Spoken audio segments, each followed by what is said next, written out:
Prime time bulletin के प्रायोजक हैं Arth skin and fitness centre, Bharat का पहला व एकमात्र QAI accredited centre, US FDA and European Union approved equipments, Arth building, Madhuban, Udaipur. नमस्कार, मैं हूं ज्योति। आप देख रहे हैं news 91 Rajasthan. Prime time bulletin में आपका स्वागत है। प्रदेश और संभाग की ताज़ा तरीन खबरों के लिए हमारा चैनल सब्सक्राइब करें और बेल आइकन जरूर दबाएं। चलिए खबरों का सिलसिला शुरू करने से पहले नजर डालते हैं अब तक की टॉप हेडलाइंस पर। हेडलाइन के प्रायोजक हैं आरके प्रॉपर्टीज एंड कंसल्टेंट आपके लिए आरके प्रॉपर्टीज लाए हैं। आरके कनक एलिट्स ढीकली उदयपुर में रेडीमेड 3 BHK होम्स सिर्फ 55 लाख में। बेहतर लोकेशन, गेटेड सोसाइटी और फैमिली के लिए कंफर्टेबल लाइफस्टाइल के साथ अब अपनों का घर है बिल्कुल ready. Visit RK property and consultant, तीतड़ी, उदयपुर। सरपंच पर ग्रामीण के बैंक खाते के कथित अवैध संचालन का आरोप।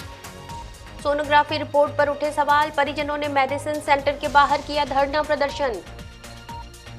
5 घंटे के धरने के बाद राहुल गांधी की मांग पर दर्ज हुई FIR। जंतर मंतर पर प्रदर्शन के दौरान चली पैलेट गन से गई थी छात्र के आंख की रोशनी। और उदयपुर में पंजाबी बाग की जमीन को लेकर दो पक्ष हुए आमने सामने, खातेदारी और कब्जे को लेकर गहराया विवाद। उदयपुर के ऋषभदेव से एक ऐसा मामला सामने आया है जिसने पंचायत स्तर पर वित्तीय लेन देन को लेकर गंभीर सवाल खड़े कर दिए हैं। गरनाला कोटड़ा ग्राम पंचायत के सरपंच पर एक ग्रामीण के बैंक खाते का कथित तौर पर अवैध तरीके से संचालन करने के आरोप लगे हैं। शिकायतकर्ता का दावा है कि खाता खुलवाने के बाद उसकी पासबुक और ATM कार्ड सरपंच ने अपने पास रख लिए और खाते में होने वाले लेन देन की जानकारी उसे नहीं दी गई। अब बैंक स्टेटमेंट सामने आने के बाद ग्रामीण ने उदयपुर संभागीय आयुक्त से शिकायत कर पूरे मामले की जांच और कानूनी कार्रवाई की मांग की है। आखिर खाते में कहां से पैसा आया और कहां गया, आरोप कितने गंभीर हैं और इसकी सच्चाई क्या है, देखिए हमारी ये रिपोर्ट। ऋषभदेव की गरनाला कोटड़ा ग्राम पंचायत और सामने आया एक बैंक खाते से जुड़ा गंभीर विवाद। गांव के रहने वाले पन्नालाल मीणा ने उदयपुर संभागीय आयुक्त को लिखित शिकायत देकर ग्राम पंचायत के सरपंच धर्मेंद्र पर उसके बैंक खाते के कथित अवैध संचालन का आरोप लगाया है। शिकायतकर्ता के अनुसार उसका कोटक महिंद्रा बैंक की ऋषभदेव शाखा में खाता खुलवाया गया था। आरोप है कि खाता खुलने के बाद उसकी पासबुक और ATM कार्ड सरपंच ने अपने पास रख लिए। शिकायतकर्ता का दावा है कि इसके बाद खाते में होने वाले लेन देन की उसे कोई जानकारी नहीं रही। सबसे बड़ा सवाल अब खाते में हुए ट्रांजैक्शन को लेकर है। शिकायतकर्ता का आरोप है कि उसे ये तक पता नहीं था कि उसके खाते में पैसा कहां से आ रहा है और कहां जा रहा है। उसने ये भी आरोप लगाया है कि उसके खाते का इस्तेमाल कथित तौर पर गलत तरीके से अर्जित राशि के लेन देन के लिए किया गया। मामले में नया मोड़ तब आया जब शिकायतकर्ता ने बैंक खाते का स्टेटमेंट निकलवाया। स्टेटमेंट सामने आने के बाद उसने पूरे मामले की जानकारी होने का दावा किया और संभागीय आयुक्त को शिकायत देकर खाते में हुए सभी लेन देन की जांच कराने की मांग की। ये शिवा भाई हैं, इनको FD खुलवाना है यूँ करके 2022 में FD खुलवाना है यूँ करके 2022 में इनको अकाउंट खुलवाया और अकाउंट खुलवा कर इनकी बैंक डायरी ATM सब हमारे सरपंच साहब धर्मेंद्र जी के पास में रखे और इनके नाम इनसे खाता खुलवा कर इस खाते का गलत उपयोग किया कि इनके सरपंच साहब के जो भी भ्रष्ट पेमेंट था उसको इनके अकाउंट में डाला गया और ATM से उन पेमेंट को निकाला गया। इसी तरह इनके साथ में ऐसे हर रोज 7-7 व्यक्तियों को ले जाकर FD के नाम पर अकाउंट खुलवाया गया। हमारे गांव में लगभग न जाने कितने लोग होंगे, अगर ये जांच होगी तो बहुत से लोग सामने आएंगे जिनके FD के नाम पर उनके अकाउंट खुलवाए गए और उनके अकाउंट का गलत उपयोग किया गया है। शिकायत में कई सवाल उठाए गए हैं। खाते में पैसा कहां से आया, किसने निकाला या ट्रांसफर किया, पासबुक और ATM कार्ड किसी दूसरे व्यक्ति के पास कैसे पहुंचे और खाते का संचालन वास्तव में कौन कर रहा था। इन सवालों का जवाब अब जांच के बाद ही सामने आएगा। शिकायतकर्ता ने संभागीय आयुक्त से मामले को गंभीरता से लेते हुए बैंक खाते के पूरे लेन देन की जांच कराने और आरोप सही पाए जाने पर संबंधित व्यक्ति के खिलाफ कानूनी कार्रवाई की मांग की है। हालांकि शिकायत में लगाए गए आरोपों की स्वतंत्र पुष्टि अभी नहीं हुई है। सरपंच का पक्ष सामने आने और जांच पूरी होने के बाद ही पूरे मामले की वास्तविक तस्वीर स्पष्ट हो सकेगी। इससे पहले 31 जुलाई को हमने पोस्ट के माध्यम से सभी जगह पर सभी डिपार्टमेंट में हमने ये इसकी प्रतिलिपि भेजी है, हमने रिपोर्ट भी भेजी है सभी जगह। बिल्कुल दर्ज करवाया हुआ है, पहले 31 जुलाई को ही दर्ज करवाया हुआ है, फिर भी उसकी कोई जांचवारी नहीं हुई।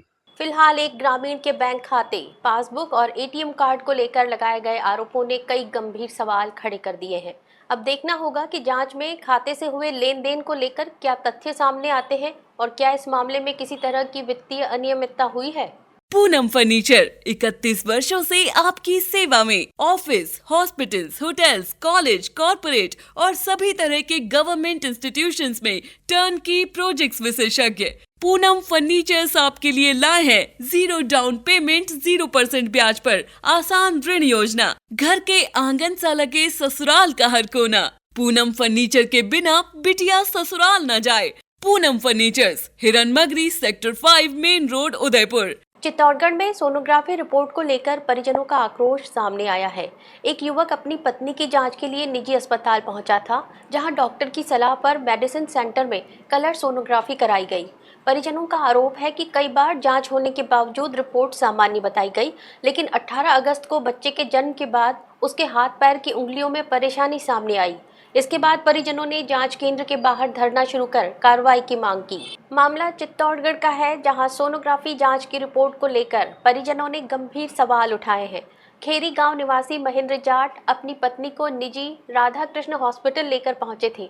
वहां डॉक्टर पुनीता शर्मा ने कलर सोनोग्राफी के लिए मेडिसिन सेंटर में जांच करवाने की सलाह दी। परिजनों के अनुसार पत्नी की करीब 4-5 बार मेडिसिन सेंटर से सोनोग्राफी करवाई गई। उनका आरोप है कि बच्चे के हाथ पैर की उंगलियों में परेशानी होने की आशंका थी, लेकिन जांच के दौरान मेडिसिन सेंटर और डॉक्टर की ओर से रिपोर्ट सामान्य बताई गई। इसके बाद 18 अगस्त को जब बच्चे का जन्म हुआ तो उसके हाथ पैर की उंगलियों में परेशानी सामने आई। परिजनों का कहना है कि जांच के दौरान यदि समस्या सामने आ जाती तो वे पहले से इसके लिए तैयार रहते, लेकिन अब बच्चे को जीवन भर परेशानी का सामना करना पड़ सकता है और परिवार को भी कई दिक्कतों से गुजरना पड़ेगा। इसी को लेकर परिजनों और उनके साथियों में आक्रोश है। उन्होंने मेडिसिन सेंटर के बाहर नारेबाजी करते हुए धरना शुरू कर दिया। प्रदर्शन कर रहे लोगों ने डॉक्टर पुनीता शर्मा और मेडिसिन सेंटर के खिलाफ कार्रवाई करने और सेंटर को बंद कराने की मांग उठाई। परिजनों ने आरोप लगाया कि डॉक्टर और जांच केंद्र की मिलीभगत से लोगों के साथ लूट हो रही है और उनकी जान के साथ खिलवाड़ किया जा रहा है। उनका कहना है कि लापरवाही के कारण आज एक मासूम को जीवन भर परेशानी झेलनी पड़ सकती है। सूचना पर सदर थाना पुलिस भी मौके पर पहुंची और स्थिति का जायजा लिया। फिलहाल परिजन मामले में कड़ी कार्रवाई के साथ मेडिसिन सेंटर को बंद कराने की मांग पर अड़े हुए हैं। क्लियर फोटो के अंदर दिख रहा है कि उसमें प्रॉब्लम है। इन्होंने उसमें कोई मेंशन नहीं किया कि क्या प्रॉब्लम है क्या नहीं, कोई भी मेंशन नहीं किया। जब ये फोटो है इसके अंदर वो जो प्रॉब्लम है अभी ये पाँव में फिंगर नहीं है, बीच की 3 फिंगर नहीं है, तो ये इन्होंने बिल्कुल मेंशन नहीं किया, चेक भी नहीं किया और हर चीज़ इन्होंने नॉर्मल लिख के दे दी। उसमें उस डॉक्टर ने भी चेक किया, इसने भी चेक किया, किसी ने मेरे को कुछ नहीं बताया और मेरे बच्चे की पूरी ज़िंदगी ख़राब हो गई। और मेरे को न्याय मिलना चाहिए, मेरा बच्चा सही चलना चाहिए, मैं उसके साथ कोई खराब नहीं होना चाहिए। हम उसका क्योर करते हैं, हम जो चीज़ें हो सकती थी उसकी पॉसिबिलिटी क्या चीज़ हो सकती है हम उसके लिए जाते हैं, हम और अलग ट्रीटमेंट लेते हैं या हमको जो भी करना था हमारा डिसीजन जो होता हम लेते। लेकिन उनकी वजह से आज बच्चा जिंदगी भर क्या शायद वो पाँव पे चल पाए नहीं चल पाए, परिवार को भी सेवा करनी रह गई, उस बच्चे को भी जीवन भर उस दुख से गुजरना रह गया। और हम यही मांग करते हैं हमारा इस प्रकरण के अंदर हमको न्याय मिले, ये मेडी सेंटर बंद हो और ऐसी दुकानें जहाँ पर भी चल रही है वो सारी दुकानें बंद हो। विशेष रूप से कोई तथ्य स्पष्ट रूप से सामने आए नहीं। ये कहा गया है कि अर्चना लोग महिला है, 5वें महीने के अंदर कोई सोनोग्राफी की गई और सोनोग्राफी के अंदर जो है वो बच्चे की जो शारीरिक बनाव जो है उसको स्पष्ट अंकित नहीं किया गया था। उसको लेकर रोष बच्चे की डिलीवरी हो चुकी है, तो शारीरिक रूप से इसको लेकर रोष आगे देखते हैं क्या बात है। दिल्ली में छात्र साहिल की शिकायत पर आखिरकार एफआईआर दर्ज कर ली गई है। मामला जंतर मंतर पर 20 जुलाई को हुए प्रदर्शन से जुड़ा है, जिसमें छात्र ने पैलेट गन के छर्रे लगने से आंख की रोशनी जाने का आरोप लगाया है। एफआईआर दर्ज कराने की मांग को लेकर राहुल गांधी शुक्रवार दोपहर संसद मार्ग पर धरने पर बैठ गए थे। करीब 5 घंटे बाद शाम 5:30 बजे दिल्ली पुलिस ने अज्ञात के खिलाफ मामला दर्ज किया। राहुल गांधी ने पुलिस पर कार्रवाई में देरी का आरोप लगाया। मामला 20 जुलाई को दिल्ली में संसद मार्च के दौरान हुए प्रदर्शन का है, जिसमें छात्र साहिल घायल हो गए थे। साहिल का आरोप है कि प्रदर्शन के दौरान पैलेट गन के छर्रे लगने से उनकी आंख की रोशनी चली गई। इस मामले में 14 अगस्त को दिल्ली पुलिस को लिखित शिकायत दी गई थी, लेकिन शिकायत पर कार्रवाई नहीं होने का आरोप लगाया गया। शुक्रवार को राहुल गांधी छात्र साहिल की शिकायत पर एफआईआर दर्ज कराने की मांग को लेकर संसद मार्ग पर धरने पर बैठ गए। राहुल गांधी करीब दोपहर 12:30 से धरने पर बैठे रहे। उन्होंने साफ कहा कि एफआईआर दर्ज होने तक वे वहां से नहीं हटेंगे। करीब 5 घंटे बाद शाम 5:30 बजे पुलिस ने एफआईआर दर्ज करने की प्रक्रिया शुरू की। राहुल गांधी ने साहिल के शरीर से निकले छर्रे दिखाते हुए पुलिस कार्रवाई पर सवाल उठाए। उन्होंने आरोप लगाया कि ये छर्रे पैलेट गन से चलाए गए हैं और अगर पुलिस ने गन नहीं चलाई तो फिर इसे किसने चलाया। राहुल ने ये भी कहा कि पुलिस का कहना है कि एफआईआर दर्ज नहीं करने के लिए ऊपर से निर्देश हैं। धरने के दौरान राहुल गांधी के साथ प्रियंका गांधी, अधीर रंजन चौधरी, सलमान खुर्शीद और जयराम रमेश भी मौजूद रहे। राहुल गांधी के अनुसार 14 अगस्त को शिकायत देने के बाद भी उन्हें शिकायत की कॉपी नहीं मिली। इसके बाद 17 अगस्त को ईमेल और फ़ोन के जरिए भी कार्रवाई की मांग की गई थी। दिल्ली पुलिस सूत्रों के अनुसार शिकायत पीड़ित ने खुद दी है। 20 जुलाई को दर्ज सभी मामलों की जांच पहले से क्राइम ब्रांच कर रही है और साहिल की शिकायत भी क्राइम ब्रांच को भेजी जाएगी। फिलहाल पुलिस ने अज्ञात के खिलाफ मामला दर्ज कर जांच शुरू कर दी है, जिसमें साफ लिखा है कि इनके शरीर में 200 से ज्यादा छर्रे हैं, आंख में 3 छर्रे हैं, आंख इनकी खो गई है, उस आंख से वो नहीं देख पाएंगे और इनके दिल के पास, बिल्कुल दिल के पास छर्रे हैं जो छुए नहीं जा सकते हैं। दिल्ली पुलिस ने कहा कि हमने छर्रे नहीं चलाए, तो एक ही सवाल है, अगर आपने नहीं चलाए तो किसी ने तो ये छर्रे चलाए होंगे। शायद किसी और ने इन पर छर्रे चला दिए और अगर किसी और ने नहीं चलाए तो पता नहीं, शायद इन्होंने ही छर्रे चला दिए हों। मगर क्राइम तो हुआ है क्योंकि इनके शरीर में छर्रे हैं। हम सिर्फ ये कह रहे हैं कि एफआईआर दर्ज कीजिए। उदयपुर के कालका माता रोड स्थित पंजाबी बाग में करीब 7000 स्क्वायर फीट जमीन को लेकर विवाद गहरा गया है। धर्मेंद्र पाल शारदा ने अपनी खातेदारी की जमीन पर कब्जे की कोशिश और दस्तावेजों में हेरफेर के आरोप लगाए हैं। वहीं रतिलाल मीणा ने अपने पुत्र आयुष मीणा के जमीन पर अधिकार का दावा किया है। विवाद बढ़ने के बाद आईजी के आदेश पर सुखेर थाने में एफआईआर दर्ज हुई। अब मौके की तस्दीक और दस्तावेजों की जांच के बाद जमीन की वास्तविक स्थिति सामने आने की उम्मीद है। उदयपुर के कालका माता रोड स्थित पंजाबी बाग में करीब 7000 स्क्वायर फीट जमीन को लेकर विवाद की शुरुआत पुराने खरीद बिक्री दस्तावेजों और बाद में हुए बंटवारों को लेकर हुई। धर्मेंद्र पाल शारदा के अनुसार उन्होंने वर्ष 1998 में जगदीश लाल पंड्या से करीब 10,000 स्क्वायर फीट ज़मीन खरीदी थी।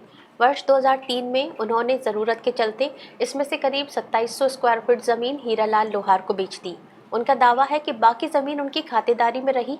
धर्मेंद्र पाल का आरोप है कि बाद के वर्षों में पंजाबी बाग क्षेत्र में कई बार बंटवारे किए गए और फर्जी दस्तावेजों के जरिए ज़मीन की स्थिति बदलने का प्रयास हुआ। उनका कहना है कि वर्ष 2007 में आयुष मीणा ने राज अरोड़ा से करीब 3700 स्क्वायर फीट भूखंड खरीदा था, लेकिन बाद में ज़मीन की पहचान और सीमाओं को लेकर विवाद खड़ा हो गया। धर्मेंद्र पाल ने आरोप लगाया कि बीमारी और लंबे समय तक बेड रेस्ट की स्थिति का फ़ायदा उठाकर नक्शों और बंटवारे में हेरफेर की गई। मामला सुखेर थाने पहुंचने के बाद वास्तविक स्थिति जानने के लिए यूडीए तहसीलदार कार्यालय से मौके की तस्दीक कराने को कहा गया। मौके पर सुखेर थाना सीआई भरत योगी, यूडीए पटवारी पंकज जोशी, रतिलाल मीणा, धर्मेंद्र पाल शारदा, उनके अधिवक्ता प्रवीण सिंह आसोलिया और दोनों पक्षों के प्रतिनिधि पहुंचे। तस्दीक और नक्शे की जांच में आरआरजी नंबर 377 और 386 पर धर्मेंद्र पाल की खातेदारी बताई गई, जबकि आयुष मीणा का भूखंड आरआरजी नंबर 383 और 378 में पाया गया। धर्मेंद्र पाल का आरोप है कि इसके बावजूद उन पर जमीन छोड़ने का दबाव बनाया जा रहा है और धमकी दी जा रही है।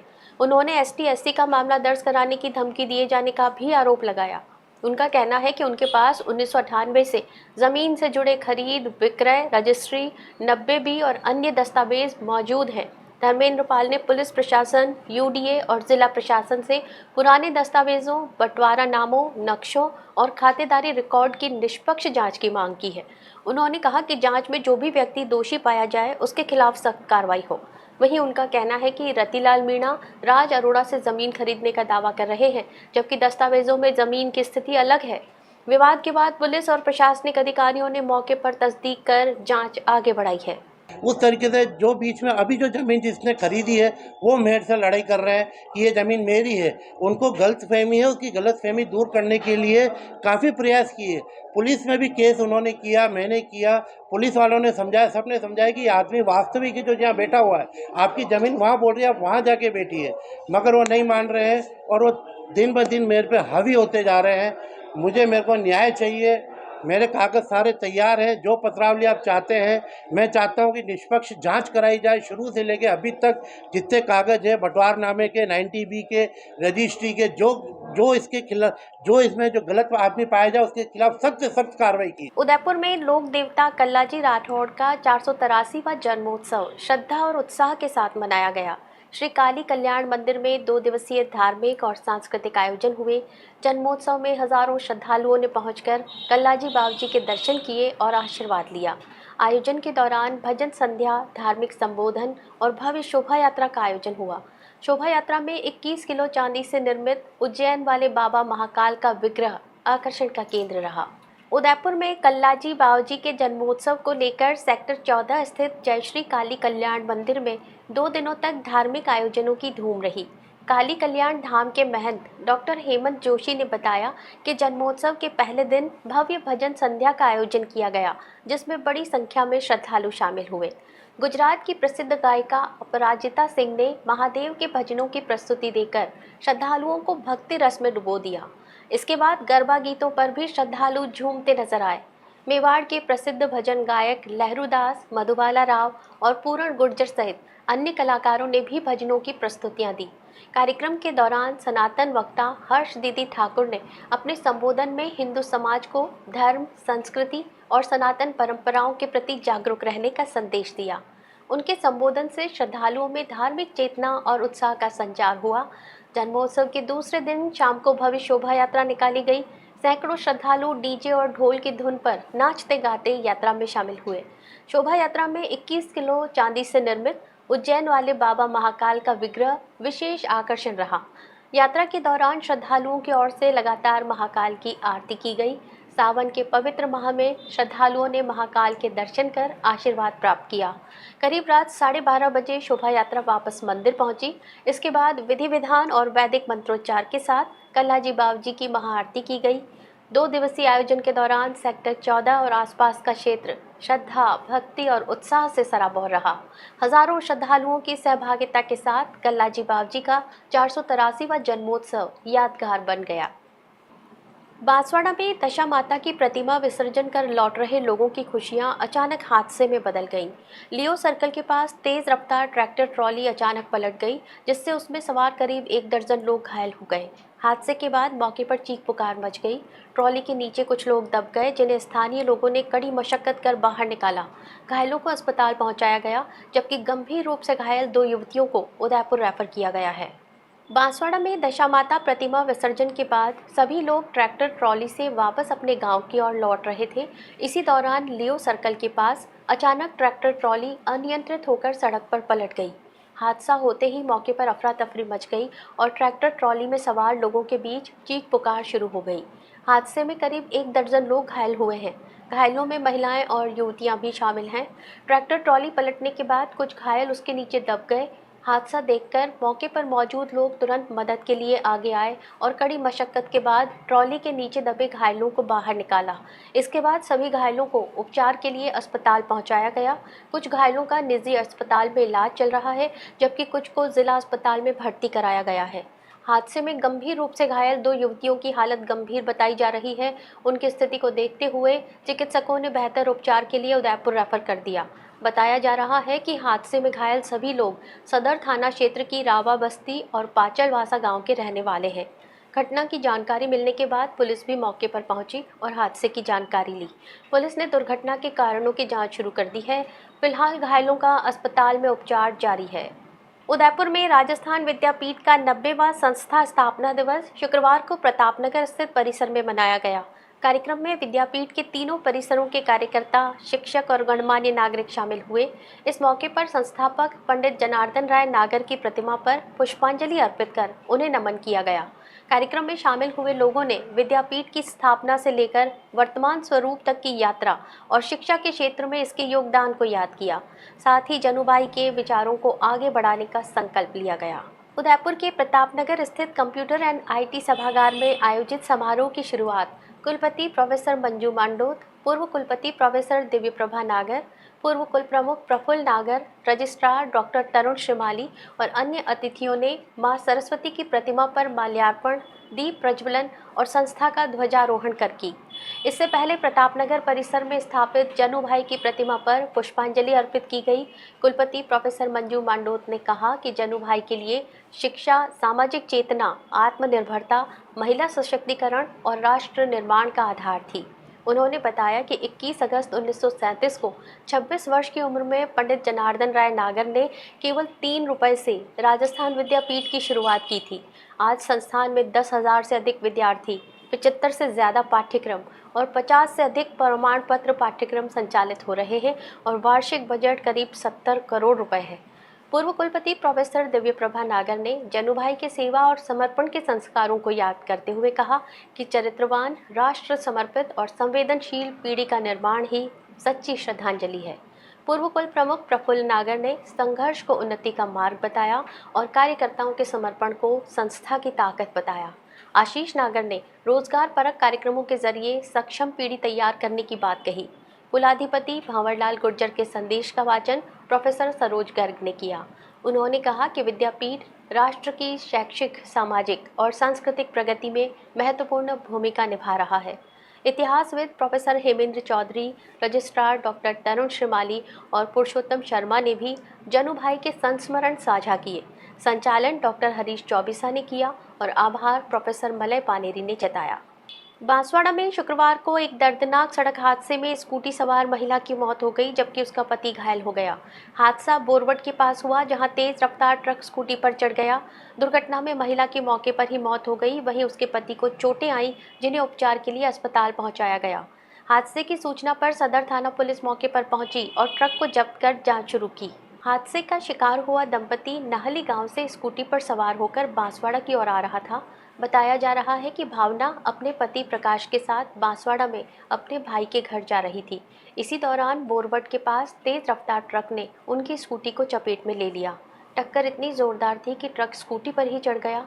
हादसे में भावना गंभीर रूप से घायल हो गई और मौके पर ही उसकी मौत हो गई। वहीं उसके पति प्रकाश को भी चोटें आईं। हादसे के बाद मौके पर लोगों की भीड़ जमा हो गई और घायल प्रकाश को उपचार के लिए अस्पताल पहुंचाया गया। घटना की सूचना मिलते ही सदर थाना पुलिस मौके पर पहुंची। पुलिस ने घटनास्थल का जायजा लिया और हादसे से जुड़े साक्ष्य जुटाए। इसके बाद महिला के शव को कब्जे में लेकर आवश्यक कार्रवाई शुरू की गई। ट्रक को पुलिस ने जब्त कर लिया है। पुलिस अब दुर्घटना के कारणों की जांच कर रही है। प्रारंभिक जानकारी में तेज रफ्तार को हादसे की वजह बताया जा रहा है। फिलहाल सदर थाना पुलिस पूरे मामले की जांच में जुटी है और ट्रक चालक की भूमिका सहित हादसे से जुड़े अन्य पहलुओं की पड़ताल जारी है। बोदला बाईपास पर भावना व्यास और उसका पति प्रकाश व्यास निवासी नाली के दोनों जा रहे थे स्कूटी से। एक टेलर ने इनको सपेट में ले लिया, जिसकी भावना की मौके पर ही मृत्यु होगी। लाश मोर्चरी में शिफ्ट कराइए और प्रकाश का इलाज चल रहा है। अभी दाऊद रिटर्न करके थाना परिसर में खड़ा करवा दिया। उदयपुर में ईद मिलादुन्नबी के मौके पर अपना त्योहार, अपनी सफाई अभियान को लेकर तैयारियां पूरी कर ली गई हैं। पिछले वर्ष की तरह इस बार भी जुलूस के बाद सफाई अभियान चलाया जाएगा। अभियान के जरिए त्योहार के साथ स्वच्छता का संदेश देने का प्रयास किया जाएगा। उदयपुर में ईद मिलादुन्नबी के मौके पर अपना त्योहार, अपनी सफाई अभियान को लेकर तैयारियां पूरी कर ली गई हैं। कार्यक्रम संयोजक और नगर निगम के निवर्तमान पार्षद हिदायतुल्लाह ने बताया कि इस वर्ष पैगंबर हजरत मोहम्मद मुस्तफ़ा के 1501वें जन्म दिवस के मौके पर अपना त्योहार, अपनी सफाई अभियान आयोजित किया जा रहा है। उन्होंने बताया कि अभियान का उद्देश्य पैगंबर हजरत मोहम्मद के सफाई संबंधी संदेश को जन जन तक पहुंचाना है। उनके अनुसार हदीस ए नबी में सफाई को आधा ईमान बताया गया है और इसी संदेश के तहत जुलूस ए मोहम्मदी की समाप्ति के बाद लगातार दूसरे वर्ष ये अभियान चलाया जाएगा। अभियान के तहत मलातलाई बड़ी मस्जिद चौक से लेकर जुलूस समाप्ति स्थल हजरत इमरत रसूल बाबा ब्रह्मपोल दरगाह तक साफ सफाई की जाएगी। अभियान के जरिए धार्मिक आयोजन के साथ स्वच्छता और सामाजिक जिम्मेदारी का संदेश देने का प्रयास किया जाएगा। चित्तौड़गढ़ लोकसभा क्षेत्र और मेवाड़ के रेल यात्रियों के लिए राहत की खबर है। उदयपुर सिटी से शालीमार के बीच चलने वाली सुपरफास्ट एक्सप्रेस के फेरे अब सप्ताह में 1 दिन से बढ़ाकर 2 दिन किए जाएंगे। चित्तौड़गढ़ सांसद सीपी जोशी के प्रयासों के बाद रेल मंत्रालय ने इसकी स्वीकृति दी है। फेरे बढ़ने से यात्रियों को बेहतर रेल सुविधा मिल सकेगी। रेल यात्रियों की सुविधा और क्षेत्रीय कनेक्टिविटी को मजबूत करने की दिशा में ये महत्वपूर्ण निर्णय माना जा रहा है। सांसद सीपी जोशी के प्रयासों के बाद गाड़ी संख्या 20971 और 20972 Udaipur city Shalimar superfast express के परिचालन को सप्ताह में 1 दिन से बढ़ाकर 2 दिन करने की स्वीकृति मिली है। ये ट्रेन मावली और चंदेरिया के रास्ते संचालित होती है। केंद्रीय रेल मंत्री अश्विनी वैष्णव ने सांसद सीपी जोशी को पत्र भेजकर इस स्वीकृति की जानकारी दी है। फेरे बढ़ने से चित्तौड़गढ़, मावली और आसपास के क्षेत्रों सहित पूरे मेवाड़ के यात्रियों को इसका लाभ मिलेगा। उदयपुर और चित्तौड़गढ़ से शालीमार और कोलकाता क्षेत्र के साथ खड़गपुर, रायगढ़, गुना, कटनी और टाटानगर की ओर आवागमन करने वाले यात्रियों के लिए अब पहले की तुलना में अधिक सुविधाजनक यात्रा विकल्प उपलब्ध होगा।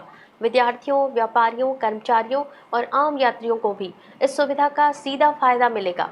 सांसद सीपी जोशी ने कहा कि प्रधानमंत्री नरेंद्र मोदी के नेतृत्व में भारतीय रेल लगातार यात्री सुविधाओं के विस्तार और क्षेत्रीय कनेक्टिविटी को मजबूत करने की दिशा में काम कर रही है। रेल मंत्री अश्विनी वैष्णव ने जन सुविधा और क्षेत्रीय आवश्यकताओं को प्राथमिकता देते हुए ये निर्णय लिया है। सांसद जोशी ने कहा कि मेवाड़ की रेल कनेक्टिविटी को और मजबूत करना उनकी प्राथमिकताओं में शामिल है। उन्होंने भविष्य में भी चित्तौड़गढ़ लोकसभा क्षेत्र से जुड़ी रेल सुविधाओं के विस्तार और नई रेल सेवाओं के लिए निरंतर प्रयास जारी रखने की बात कही। सांसद ने इस स्वीकृति के लिए प्रधानमंत्री नरेंद्र मोदी और केंद्रीय रेल मंत्री अश्विनी वैष्णव का चित्तौड़गढ़ लोकसभा क्षेत्र और समस्त मेवाड़ वासियों की ओर से आभार जताया। चलते चलते फिर नजर डालते हैं अब तक की टॉप हेडलाइंस पर। हेडलाइन के प्रायोजक हैं आरके प्रॉपर्टीज एंड कंसल्टेंट। आपके लिए आरके प्रॉपर्टीज लाए हैं आरके कनक एलिट्स, ढीकली उदयपुर में रेडीमेड 3 BHK होम्स सिर्फ 55 लाख में। बेहतर लोकेशन, गेटेड सोसाइटी और फैमिली के लिए कंफर्टेबल लाइफस्टाइल के साथ अब अपनों का घर है बिल्कुल ready. Visit RK property and consultant, तीतड़ी, उदयपुर। सरपंच पर ग्रामीण के बैंक खाते के कथित अवैध संचालन का आरोप। सोनोग्राफी रिपोर्ट पर उठे सवाल, परिजनों ने मेडिसिन सेंटर के बाहर किया धरना प्रदर्शन। 5 घंटे के धरने के बाद राहुल गांधी की मांग पर दर्ज हुई FIR। जंतर मंतर पर प्रदर्शन के दौरान चली पैलेट गन से गई थी छात्र के आंख की रोशनी। और उदयपुर में पंजाबी बाग की जमीन को लेकर 2 पक्ष हुए आमने सामने। खातेदारी और कब्जे को लेकर गहराया विवाद। अपने स्मार्टफोन पर प्रदेश भर की खबरों से अपडेट रहने के लिए आज ही हमारा चैनल सब्सक्राइब करें और बेल आइकन जरूर दबाएं। फिलहाल इस बुलेटिन में इतना ही। दीजिए इजाजत ज्योति को। आप देखते रहिए न्यूज़ 91 राजस्थान। नमस्कार। प्राइम टाइम बुलेटिन के प्रायोजक हैं Arth skin and fitness centre, Bharat का पहला व एकमात्र QAI accredited center, US FDA and European Union approved equipments, earth building, Madhuban, Udaipur. ये है चैनल 91 प्लस नेटवर्क और आप देख रहे हैं न्यूज़ 91। न्यूज़ 91, आवाज हम सबकी।